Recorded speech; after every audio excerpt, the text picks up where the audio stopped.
Dan akhirnya tak ada orang dah boleh cakap, oh Tok Daim ini makan duit kroni, Tok Daim ini makan duit rasuah, Tok Daim ini memang kaya sebab rasuah dan sebagainya. Okay, so Assalamualaikum warahmatullahi wabarakatuh. Selamat pagi, selamat tengah hari, selamat petang semua. So salam sejahtera ada semua orang. So tu biasalah, episod terbaru untuk Jom Ngopi dalam Yona TV. So untuk hari ni aku dengan Yap lah. Kita orang berpasangan, so tak ada orang ketiga. Dia kosong dekat sini lah. So hari ni hari yang menarik. Tapi sebelum kita pergi lebih jauh, mungkinlah Yan, kita apa kisah yang berlaku kat dia hari ni? Hari ni kita nak kupas 3 isu. 3 First pasal pengampunan Najib. Pengampunan Najib ni kita ada ramai yang bagi pendapat lah, tapi kita juga bagi pendapat sikit. Lepas tu pasal pension pejabat awam yang dikatakan akan ditukar kepada KWSP. Satu lagi pasal Tun Daim kena tahan. Actually bukan tahan, Tun Daim dakwa di mahkamah. Dan kita akan kupas sikit lah. Tapi sebab mahkamah dah kata jangan komen sangat pasal perkembangan kes. So, mungkin kita komen dari segi fakta kes dan apa yang berlaku lah. Betul. Tapi sebelum kita pergi pada topik, ya okey tak? Okey. Baru ni ya cirit. Tapi okey. Okey ya. Cirit ni tahap Perdana Menteri. Tahap Perdana Menteri. Okey. So kita pergi pada segmen pertama kita, iaitu tentang Najib Razak. Sebab banyak Najib, kawan aku ada Najib juga. Tapi yang fokus adalah Najib Razak pada hari ni. So semalam tak silap aku ada berkata pembicaraan So kes ni, so ada satu berita lah. Semalam maksudnya 30 hari bulan 30 ya, betul. Masih ya. So orang tahu kita rekod bila. So yes, ada. Dan juga utusan keluarkan satu statement. Walaupun statement tu dia tak balik, tapi statement tu mengatakan bahawa akan ada pengampunan kepada Najib. Tapi utusan tak balik. Dan juga beberapa menteri juga menyatakan tunggu kenyataan daripada keluarga pengampunan. Tapi aku tak nak pergi jauh sebab aku tahu yang pakar tentang isu undang-undang ni, Ya Ziad. Sebagai apa jauh undang-undang. Ya, mungkin kau boleh cerita sedikit apa kisah yang berlaku dalam isu ni. Okey, untuk makluman semua, sebab aku tak pasti bila podcast ni disiarkan keputusan dah dapat ke belum. Tapi untuk masa sekarang kita masih belum dapat keputusan dan masih menantikan keputusan. So kita komen untuk waktu sekarang lah.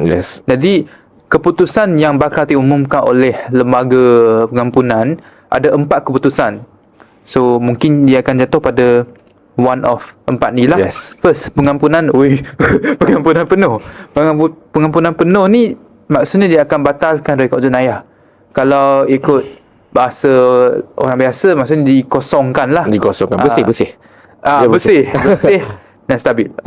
So macam dia, kalau kita ambil contoh yang paling famous, contoh macam pengampunan penuh yang diberikan pada Datuk Seri Anwar Ibrahim pada tahun 2018. Ya, betul.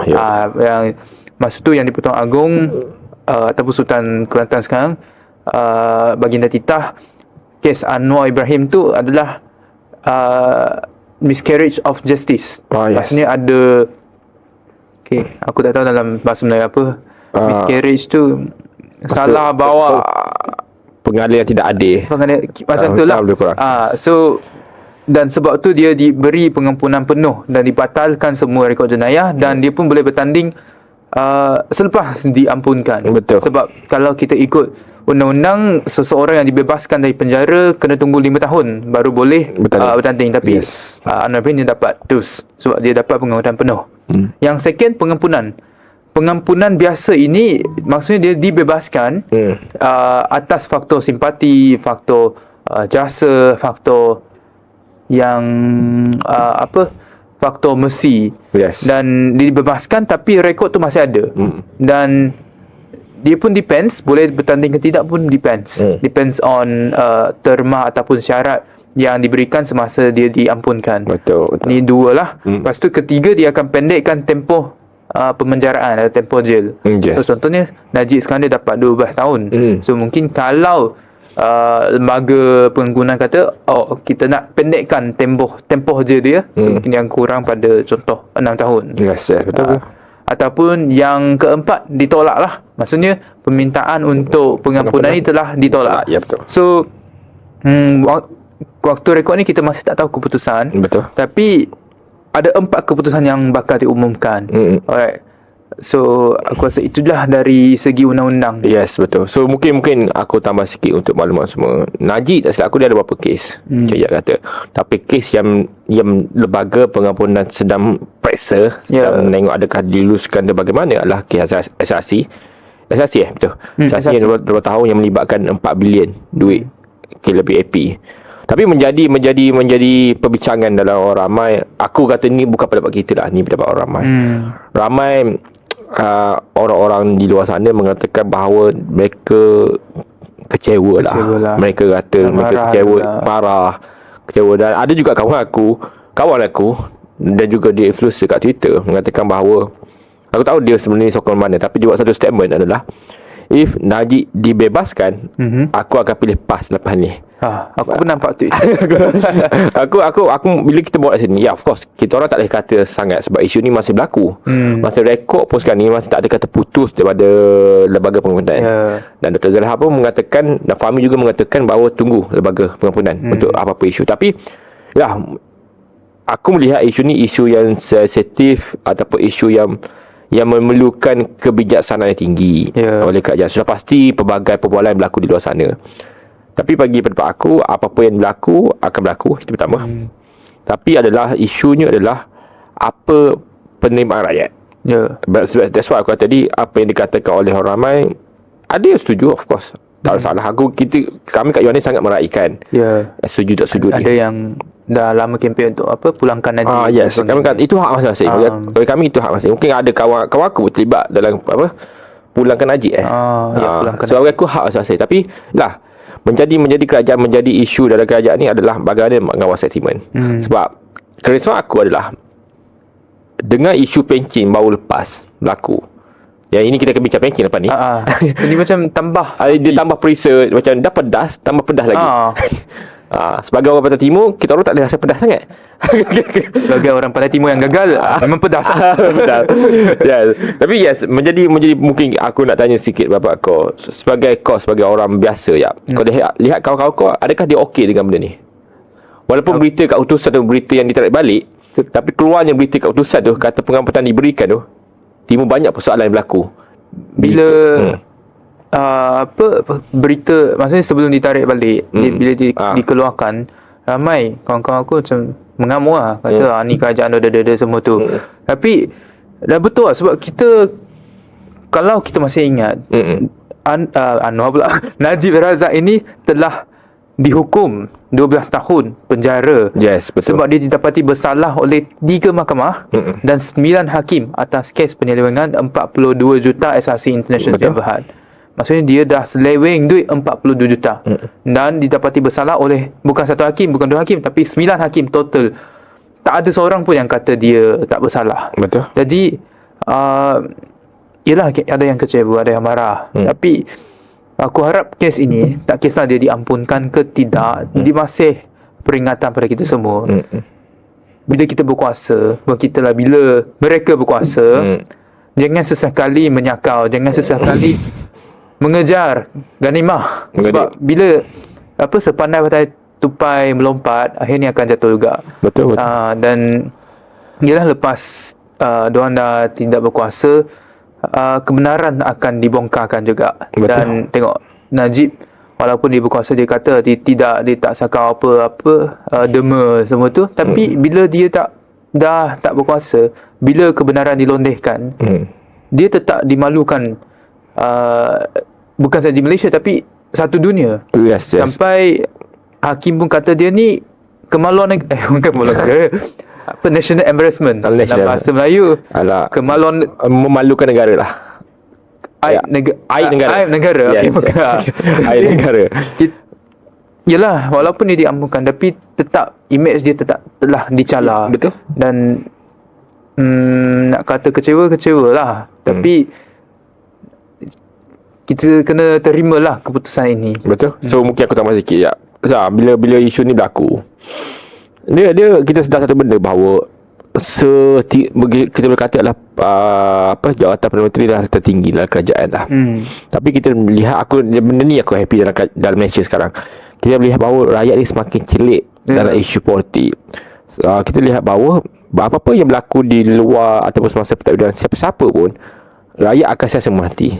Dan di saat masih ada orang terus melakukan rasuah, bagi aku penting juga untuk kita rakyat lah sebagai third force untuk terus menekan kerajaan tentang perkara-perkara yang tidak perlu dilakukan.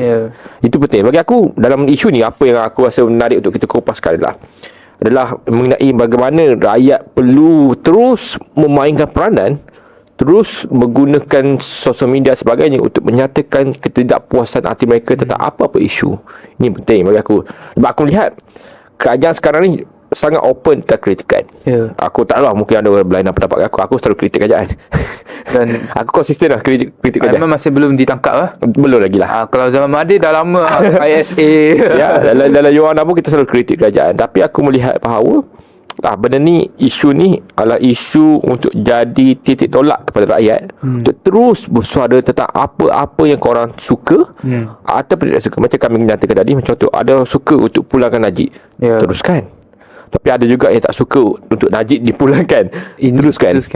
Bagi aku, yang poin paling besar adalah untuk memastikan bahawa demokrasi dan hak bersuara itu perlu dijaga sepenuhnya. Dan isu pengampunan ni kita lepaskan kepada lembaga pengawasan. Adakah untuk sekarang masa rekod masih tak ada kata putus, tapi jika diluluskan atau bagaimana, macam Iyad kata ada 4 fasa, 4 keputusan. Kita tentukan mana satu akan diterima dan sebagainya. Tapi di poin Yohana lah, kami serasa ingin menekankan bahawa rakyat perlu menyatakan ketidakpuasan hati ataupun kesukaan mereka tentang apa-apa isu. Ini penting. Sebab tu kita dah cuba buka isu yang berlaku di sosial media. Memang ada kata tak puas hati dan sebagainya, tapi semua hak masing-masing. Tapi aku rasa mengenai isu pengampunan Najib ni, kita berbicara tentang isu 4 keputusan itu pertama. Tapi yang poin kedua, kita nak tekankan supaya rakyat terus bersuara lah dengan apa-apa. Lagi jangan menyakau lah. Ya betul. Jangan terlampau bukan untuk yang lepas, juga untuk sekarang ya. Janganlah jadi menteri dengan sesengih-sengih. Kita macam yang kita anggap PH ni macam suci murni maksum, tak ada. Tetap kalau niat tu tak betul, tetap akan berlaku. Betul. Dan sudah pasti kami mungkin dia MCA, aku mungkin PAS. Ni contoh begitulah. Tapi kita orang rasa melihatlah apa yang berlaku. Aku rasa rakyat dah semakin celik, dan sudah pasti benda ni juga kita borak di saat kita pernah setara dengan Korea Selatan. Sekarang ni Korea Selatan lagi jauh kita. Faktor besarnya adalah rasuah. Dan kita rakyat biasa macam kami, dengan aku dan kawan-kawan lain, sudah pasti ingin melihat bahawa negara ni sangat-sangat maju dengan minimumkan rasuah. Dan itu kerajaan cuba buat sekarang. Tapi jangan teruskan apa kerajaan buat bagi kami. Aku rasa untuk isu Najib, itu je kita nak kupas. Isu lembaga pemerintahan itu lepaskan kepada lembaga pemerintahan lepas dia keluar statement. Keluar statement. Dan insyaAllah kami akan ulas lagi. Tapi poin besarnya adalah rakyat terus suarakan apa yang korang suka, apa korang tak suka. Betul. Itu paling penting. Kita pergi pada poin atau segmen seterusnya mengenai pencen pejabat awam. Mungkin aku start dulu lah. Pencen pejabat awam ni kita orang dah bahas lah 3 bulan lepas. Dan silap aku 2 Oktober. Ingat Wik? Aku cek balik poin-poin aku. Aku tak ada kan? Kau tak ada. Ada Syafiq, Poppy kot. So dalam aku rasa mungkin lain pendapat aku, tapi aku terus dengan statement yang sama daripada sebelum ni.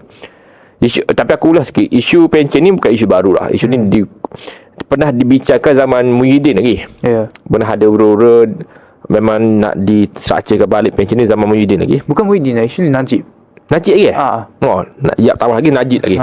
Yang setakat aku tahu, yang aku mungkin risau aku tak cukup mendalam, tapi mengatakan bahawa zaman Najib lagi nak structurekan balik. Diakui oleh Kari Jamaluddin dalam podcast dia.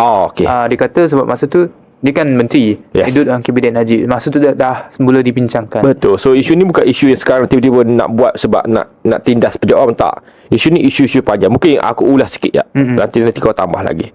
So isu pencen ni isu yang selalu orang akademik menyebutkan sebagai bon jangka lah. Bon jangka. Aku bagi pendapat aku adalah aku sangat-sangat menghormati pejabat awam. Mak aku pejabat awam dan pencen lah. Aku sangat menghormati. Tapi bila kita mengatakan bahawa pencen ini adalah bom jangka, kita menunjukkan satu mesej besar adalah jika bom ini tidak dinyah aktifkan, dia akan meledak dan akhirnya bagi kemusnahan yang lagi besar kepada orang ramai. Dan mungkin aku letak data-data sedikit lah yang mungkin untuk pengetahuan pada semua orang lah.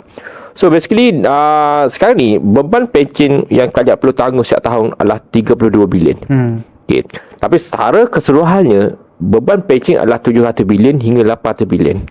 Ini beban pencen. Tapi dikatakan bahawa jumlah ni akan meningkat lah.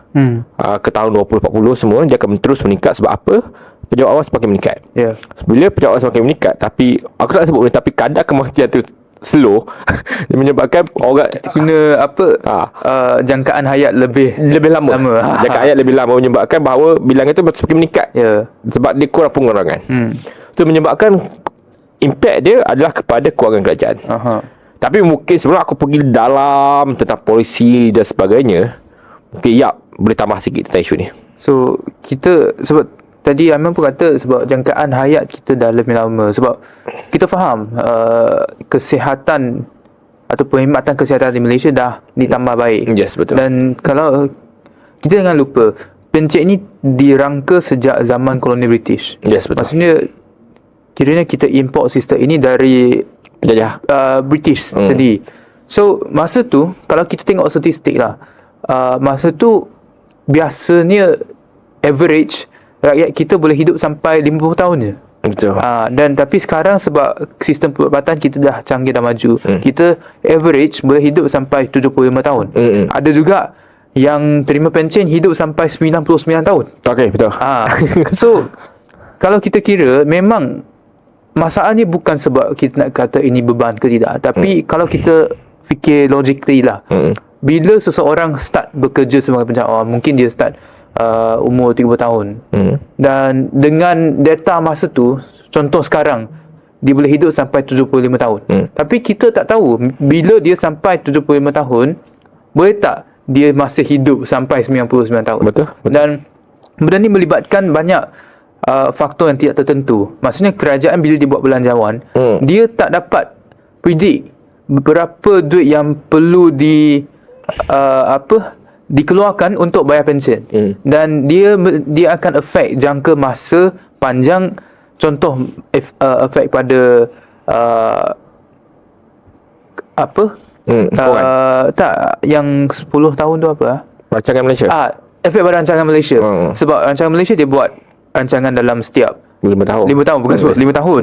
Jadi dalam setiap 5 tahun dia kena jangka, dalam 5 tahun ni kita kena spend berapa banyak duit. Tapi kalau kita pun tak pasti berapa lama rakyat Malaysia boleh hidup, kita tak dapat jangka lah berapa pencen yang kita kena spend. Betul. Jadi inilah apa yang bom jangka yang dimaksudkan oleh Aiman tadi.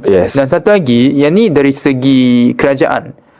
Dari segi pejabat awam sendiri pun, kalau kita kira lah, sebenarnya duit pencen yang diterima lebih rendah dari KWSP yang diterima oleh pejabat awam. Betul. Sebab duit pencen ni kita dapat setiap bulan. Contoh 2,000 setiap bulan. Tapi 2,000 ni dia tak ada compounding interest seperti yang diberi oleh KWSP. Ni agak pening, tapi kita cuba breakdown. KWSP ni dia caruman dari pekerja dan juga majikan. Maksudnya kalau kita letak dalam konteks penjawat awam sendiri dengan kerajaan lah, sebab kerajaan majikan. Jadi duit ni akan disimpan setiap tahun. Dan setiap tahun KWSP akan beri dividen atas duit yang disimpan ini. So dengan dividen campur simpanan ini, kita dapat keluarkan duit semua ini sekaligus bila kita bersara. Berbanding dengan pencen, setiap bulan dapat sikit-sikit. So bila kita dapat duit KWSP sekaligus, kita boleh guna duit ni. Contoh yang Bumi Putra boleh letak dalam ASB, bukan Bumi Putra boleh letak dalam ASN. Dan kita boleh keluarkan setiap bulan lah seperti pencen. Dan duit itu bila kita simpan dalam ASB, dia akan tambah lagi dividen. Maksudnya dividen KWSP yang lama campur dengan dividen ASB yang baru. Aku rasa ini lagi baiklah untuk pejabat awam.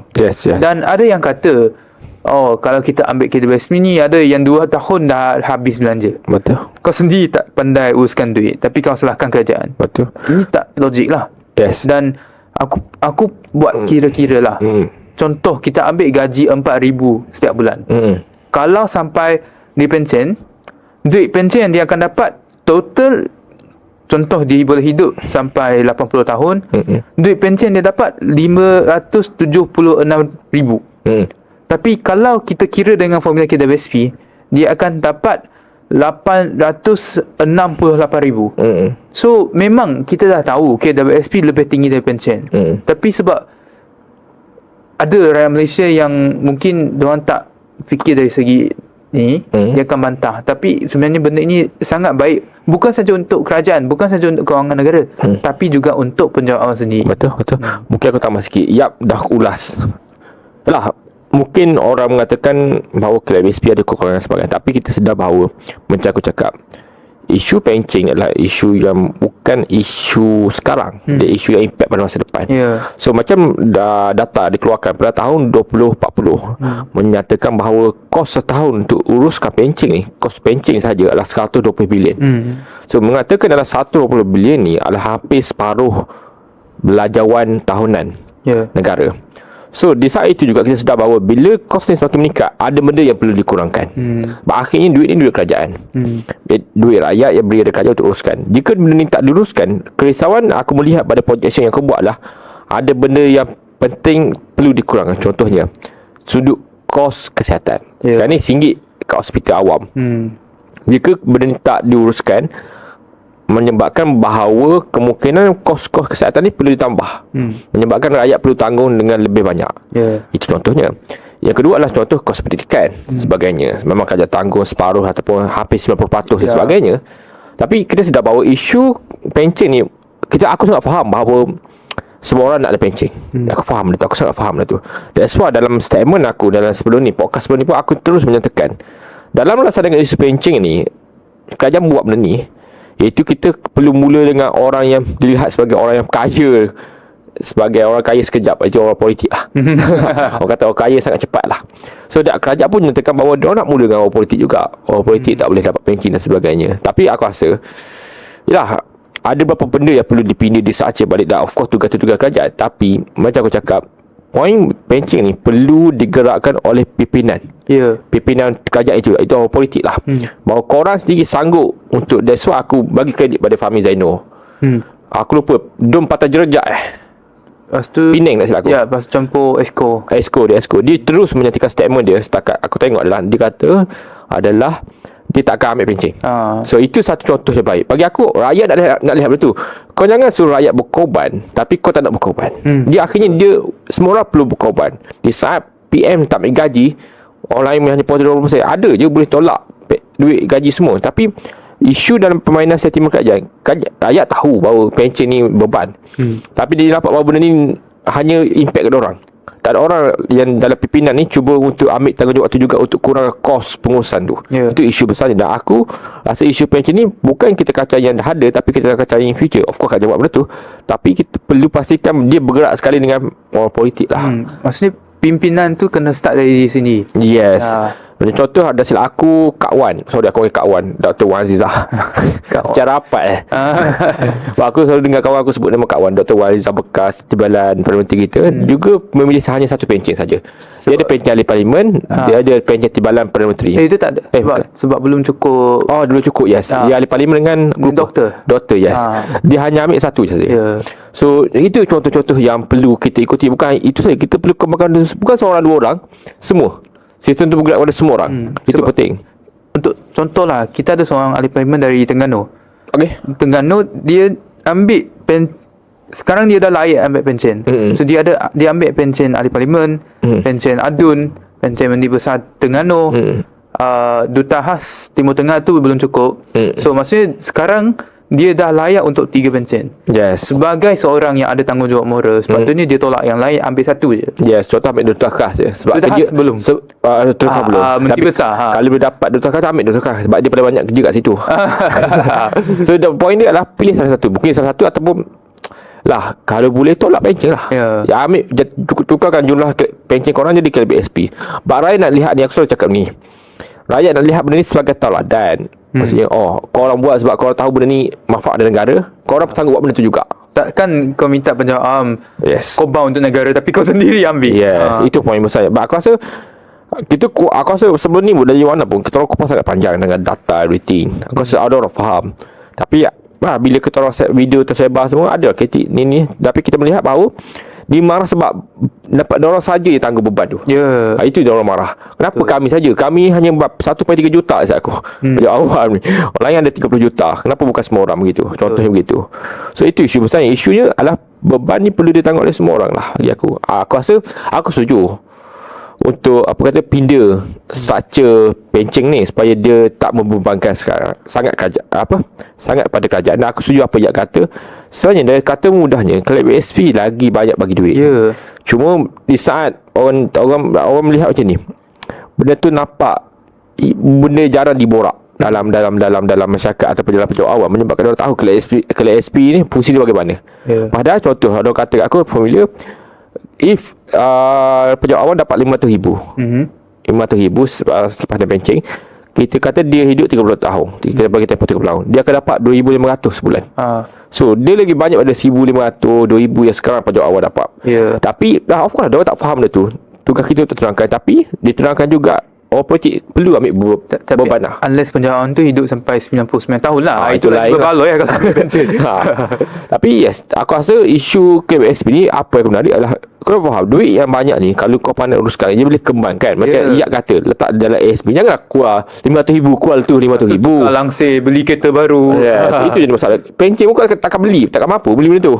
Tapi gunalah macam Iyak kata, untuk Melayu masuk ASP, untuk 6 bumi masuk ASN. Akhirnya kau boleh kembangkan dalam masa setahun 2 tahun. Duit lagi banyak dalam KWC sendiri. Kekalkan. Keluar bila perlu je. Dan sila aku dalam KWSP kau boleh keluarkan, kau boleh letak aku lupa keluaran bulanan berapa yang kau boleh set kan. Lepas tu yang tinggal tu ambil dividen lah. Dividen KSP berapa? 5-6 aku lupa. Tahun lepas 5.35% kalau aku tak silap. So dia kata 5 ke 6%. Jumlah dia besar lah. Tapi bagi aku tugas besarnya adalah selalu beritahu rakyat tentang KSP lah.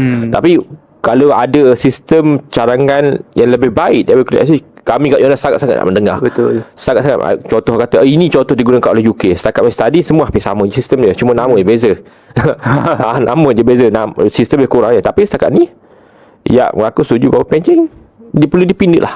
Akhirnya tak nak dibagi beban, akhirnya kacau struktur ataupun kewangan negara, batuan dekat mana tempat. Itu isu besarnya. Mungkin last tentang isu pencen daripada kau. Sebagai seorang yang tak terima pension, aku harap kita boleh fikir secara rasional. Jangan kita dimomokkan oleh pihak yang tidak bertanggungjawab. Tadi aku dah kira KWSP lagi tinggi dari pension. So sebagai seorang yang masih mampu berkira, kalau aku diberi peluang, aku akan pilih KWSP lah. Sebab peluang dan duit yang aku dapat lagi banyak dari pension. Betul. Tapi yang ni terpulang pada korang semua. Adakah korang setuju dengan sistem KWSP ataupun korang masih kekal dengan sistem pension? Betul. Tapi apapun itu dari segi kita sendiri. Tapi dari segi impak pada negara, memang pension ini lama-lama dia akan jadi satu beban yang sangat besar. So lebih baik kita alihkan dan ikut presiden ataupun ikut contoh dari negara lain, alih pada KWSP. Aku rasa untuk isu pension ni aku ambil peluang ni untuk, jika ada pendapat yang sangat-sangat berbeza dengan mana, tinggal kat di ruang komen. Kami selalu tengok ruang komen. Maki je risau. Aku selalu baca, juga baca, Afiq juga baca, Nabil juga baca komen-komen kat YouTube terutamanya. Kami lihat berbagai komen, ada yang setuju dengan polisi kami, ada tak setuju. Kami sangat menggalakkan jika ada pendapat berlainan ataupun pendapat yang menarik, yang kami boleh angkat untuk next episode, kami akan angkat. Teruskan komen di ruang sosial media kami. Kami rasa kami akan cuba interact sebaik mungkin dengan orang biasa macam kami ni kat luar sana untuk angkat idea-idea yang menarik. Betul. Aku rasa sebagai rakyat biasa, aku rakyat biasa, tahulah orang luar biasa. Sebagai rakyat biasa ni, aku suka untuk kita ni semua bersama, mana idea kita untuk mana lebih baik. Sebab aku kritik kerajaan, lepas tu kita bagi solusi. Aku memang kritik, ada kritik kakak aku kritik. Bukan maki-maki pasal. Tak ada. Kita kritik dengan solusi. Aku ada benda tak setuju, aku bagi solusi. Ada itu Anwar Ibrahim. Bagian Anwar Ibrahim Anwar Ibrahim ubah tentang isu ASEAN semua sebagainya. Tapi itu kita nak selalu kritik dengan solusi. If ada pendapat berlainan tentang pencen, tinggal di ruang komen. InsyaAllah di next episode kami akan baca setiap komen-komen yang bersesuaian dan patut dibaca dalam Yuana. Dan kita dah habis kupas isu pencen dengan Najib. So isu yang Yap paling suka, sebab aku dengar itu adalah idola Yap. Itu mengenai Tun Daim. Oi. So aku kupas Sedap sikit. coklat. Sedap coklat tu. So aku kupas. Basically Tun Daim merupakan bekas Menteri Kewangan Ya. pada zaman Mahathir. Hmm. So basically sebenarnya dalam aku tengok biografi dia lah, sebelum Tun Daim masuk arena politik, dia merupakan businessman. Dia ada sahaja secara career dia memang businessman. Ya. Selepas itu dia dibawa oleh Mahathir jadi menteri. Sebelum tu ada menteri, sebelum Menteri Kewangan ada menteri lain. Menteri lain, tapi Ya, ada- basically dia macam Anwar Ibrahim dibawa oleh Mahathir untuk masuk UMNO dan Yes. jadi sebahagian daripada kerajaan. Betul. Dan dalam perbincangan orang politik, orang kata Tun Daim ni orang kanan Mahathir lah. So aku rasa dalam minggu ni, masa kami rekod dalam minggu ni, aku lupa tarikh dia bila, Tun Daim telah didakwa. Telah didakwa sebab tak isytihar harta. Ya. So ada berapa banyak harta dia, aku tengok kaya gila. Ada hotel, Ada hotel, ada resort, kereta, kereta Jaguar. Aku nak satu tu, kereta Jaguar tu. Tapi mungkin sebagai orang undang-undang mungkin boleh terangkan apa kisah dalam Tun Daim ni, apa ni harta yang digunakan untuk mendakwa dia. Ya. So ada yang tanya kenapa Tun Daim perlu isytihar harta dia. Sebab kalau macam kita orang biasa, kita tak perlu isytihar harta. Bukan tak perlu lah. Bila RSDN minta, kita isytihar. Tapi kalau dia tak minta, kita tak perlu isytihar. So kenapa kenapa SPRM ada hak untuk minta Tun Daim untuk isytihar harta dia? So benda ni sebenarnya dia dikaitkan dengan satu prinsip undang-undang. Sekarang kita, apa yang aku belajar dalam kelas, korang kena hadap lah. So benda ni nama dia burden of proof. Burden of proof maksudnya beban untuk membuktikan sesuatu. Okay. So kalau untuk orang biasa, kalau kita nak buktikan satu kes, pihak pendakwa sendiri harus buktikan dengan bukti yang beyond reasonable doubt. Yes. Maksudnya melebihi daripada cukup. Orang kata apa, ada satu term tu, fair apa, aku lupa dah term law tu. Dia kata dia ada kes lah, ada kes apa panggil apa? Aku lupa dah. So dia macam ni, kalau kita nak buktikan sesuatu kes, kita kena ada bukti yang bukan saja cukup tapi melebihi daripada cukup. Yes, betul. So pihak pendakwa ada beban untuk buktikan tersebut. Tapi dalam certain case yang melibatkan orang kenaman, orang tertentu, orang basically VVIP lah. Contohnya bekas Perdana Menteri, bekas menteri, bekas ahli parlimen, ataupun bekas penjawat awam yang bergrade tinggi. Pihak pendakwa ataupun pihak yang menyiasat, dia ada hak untuk reversekan beban ini. Dia ataupun dalam terma undang-undang reverse onus. Dia buat ONUS. So maksudnya pihak pendakwa boleh minta orang yang didakwa itu untuk buktikan dia tidak bersalah. Dan benda ini memang wujud. Bukan sahaja Malaysia yang buat undang-undang syak sendiri, tapi prinsip ini dah wujud dekat US, UK dan negara maju untuk buktikan. Contoh Donald Trump, sebab dia bekas presiden ataupun orang besar. Tapi dekat Malaysia, kita dah berjaya ambil prinsip ini dalam undang-undang. Maksudnya dekat negara lain ini cuma convention, maksudnya practice. Tapi di Malaysia dia dah jadi sebahagian daripada undang-undang kita. Dan kalau kita tengok undang-undang Akta SPRM, memang ada satu section yang kata kalau VVIP itu diminta untuk buktikan bahawa dia tidak bersalah, maksudnya isytiharkan harta dan biar SPRM siasat, adakah cara dapatkan harta ini sah ke tak? Dia kena. Dan kalau dia gagal buat begitu, dia akan dihukum. Tapi hukuman untuk gagal isytihar harta jauh lebih rendah ataupun jauh lebih ringan daripada hukuman rasuah. Sebab dia bukan rasuah, dia cuma gagal isytihar harta. Dan itulah apa yang didakwa sekarang. Apa yang Tun Daim didakwa sekarang. Section 36/2 Akta SPRM 2019. Apa penjara 5 tahun, denda 100 ribu. Ya, sikit je dia. Sikit sebab kalau kita tengok kes Najib 12 tahun. Betul. So dalam isu-isu Daim, of course aku rasa kat luar sana pelbagai pualan. Adakah ini pada orang terpilih ke tak? Dia macam ni aku melihat bahawa ini adalah peluang kepada Tun Daim untuk membuktikan bahawa fitnah-fitnah yang dilontarkan kepada dia bahawa dia rasuah sebagainya adalah semua itu fitnah. Dengan dia isytiharkan harta dia kepada SPRN. SPRN tak ada apa kata-kata, sorry mak aku, tersengit sikit. SPN tak boleh buktikan bahawa dia dapatkan harta ni dengan tidak sah. Ini peluang dia untuk sama balik kerajaan dan sebagainya. Memang ada ruang untuk dia betulkan, tapi ini peluang dia untuk mensucikan nama dia balik. Yang orang kata dia ambil rasuah sini lah, dia kaya sebab kroni Mahathir sebagainya. Ini kau buktikan terus. Dengan kau buktikan, tutup kisah ni. Lepas tu actually fun fact lah, aku tinggal di Taman Maluri. Okey. Taman Maluri dekat Ceras. Dan Taman Maluri dibangunkan oleh Tun Naim sendiri. Lepas tu ada pihak yang tuduh ke fitnah, aku tak pasti. Dia kata Tun Naim dapat tanah dekat Taman Maluri ni melalui cara yang tidak betul. Inilah masuk untuk Tun Naim bersihkan nama dia. Betul. Adakah betul ke tidak? Betul. Bagi aku, if lepas Tun Naim dah istihar harta dan SPN tak dapat bukti bahawa ni tak sah sebagainya, Tun Naim boleh betul bahawa ini peluang terpilih, dia boleh sama dengan kerajaan dan sebagainya. Aku rasa Tun Naim ada kemampuan buat benda tu. Tapi bagi poin besarnya, aku rasa Tun Naim patut gunakan peluang ini sebaik mungkin untuk cemarkan bukan nama dia saja, nama semua daripada isteri dia dan juga anak-anak dia. Setuju dengan Perdana Menteri yang satu. Perdana Menteri yang satu. Dan akhirnya tak ada orang dah boleh cakap, Tun Naim ni makan duit kroni, Tun Naim makan duit rasuah, Tun Naim ni memang kaya sebab rasuah dan sebagainya. So semua orang fitnah dia semua tu, dia boleh betulkan melalui kes ini. Ini benda penting bagi aku. Ini peluang yang jarang dapatkan Tun Naim. Sebab orang tak kacau dia. Ni aku bagi ni macam bola tanggung kat dia. Bola tanggung kat kau smash je lah. Kau istirahat gila. Kau tak salah kok. Tak bersalah, cakap je lah. Cakap lah. Tak perlu takut-takut. Ni bola kau boleh smash. Tapi kenapa kau tak nak smash? Itu persoalan orang timbul sekarang. Ini kau tentukan adakah kau nak smash ke tak. Sebab kami sebagai rakyat biasa, sudah pasti kami mendengar pelbagai benda-benda yang berkata tentang Tun Naim lah. Dan Tun Naim ni okey, isu dia kaya sebab ni. Tun Naim kata dia kaya, dia lagi kaya if dia tak support politik, dia kata.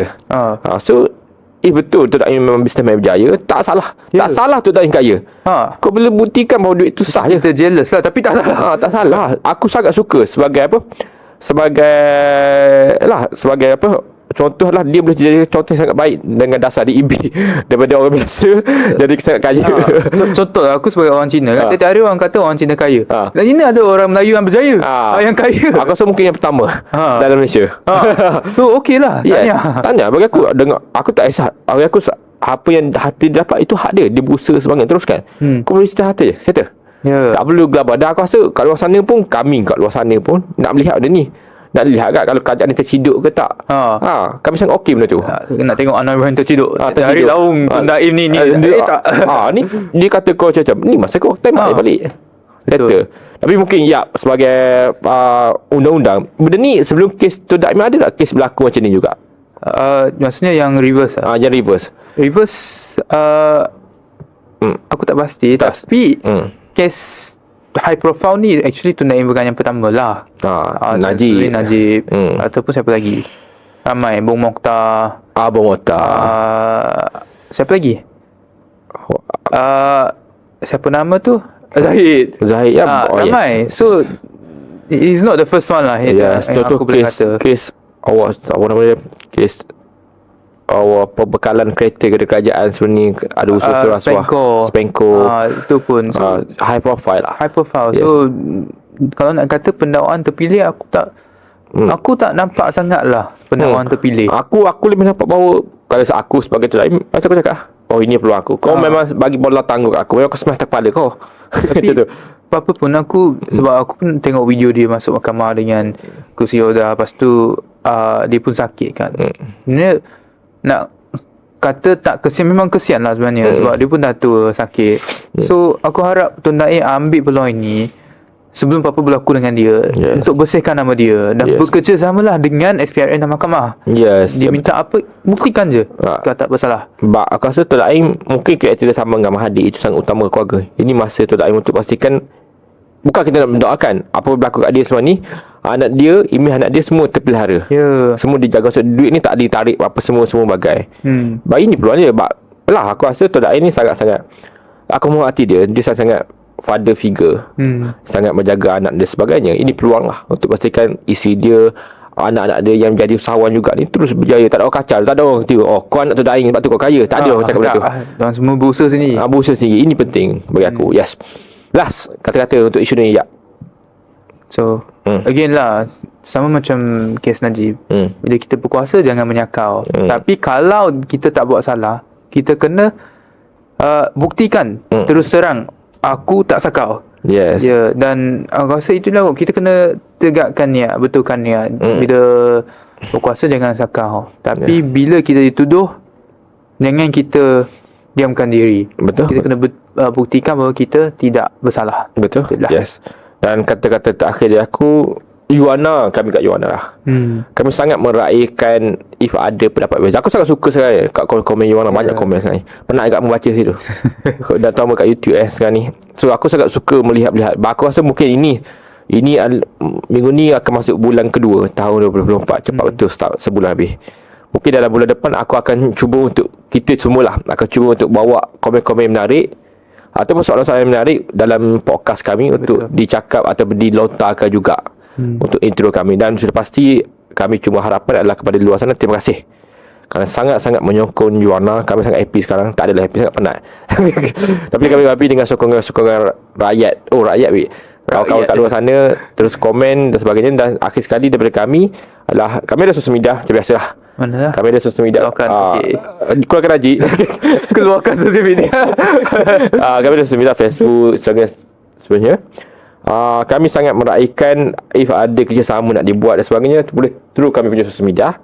Dan jika ada persoalan sebagainya, boleh tinggal di ruang komen di sosial media kami. Dan kami akan mula pada next podcast untuk baca komen-komen yang menarik yang boleh dibaca untuk next episode. So itu sahaja daripada kami, dari aku dan Yap.